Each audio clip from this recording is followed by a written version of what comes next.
ئیسرائیل خەریکە مێزی دانوستان بەسەر ئەمریکا و ئێراندا قوڵب دەکاتەوە. شەوی ڕابردوو دوای 39 ڕۆژ لە جەنگ و شەڕ و شۆڕ دوجار بە هەوڵی پاکستان ئاوێک بە ئاگرەکەدا کرا و هەردوو لا ڕازی کران کە ئاگربەست ڕابگەێنن. بەڵام لە دوانیوەڕۆی ئەمڕۆوە سەرەداوەکانی شڵەقانی دۆخەکە دەرکەوتن. ئەوەش دوای ئەوەی کە ئیسرائیل هێرشێکی بەرفراوانی کردە سەر بەیروت و شارەکانی دیکەی لوبنان. بە پێی ئامارەکان تەنیا ئەمڕۆ چوارشەممە نزیکەی 100 کەس کوژراون و 700 کەسی دیکەش بریندارە. ئەمە ئێرانی بە تەواوەتی نیگەران کردووە.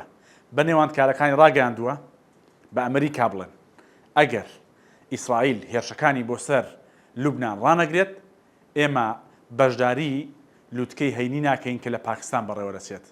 دۆناڵد ترامپ هەرزوو وەڵامی ئێرانیدایەوە وتی لوبنان لە چوارچێوەی ئاگربەزدانیە و ئیسرائیل خۆی دەزانێت لێوە چی دەکات. بەڵام ئێران بەوە نەوەستا هات گەروی هورمزی داخست.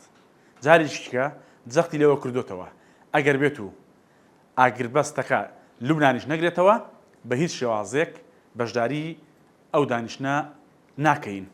هەر ئەوەش نا دۆناڵد ترامپ ڕایگەیاند پێناچێت جەی دیفانس بەشداری لووتکەی پاکستان بکات. ئەوەشی گەڕاندووەتەوە بۆ بارودۆخی ئەمنی. بەڵام هەموو ئاماژەکان بەو ئاراستەیەن کە مێزی دانوستان بۆ ئاشتی درزی بردووە.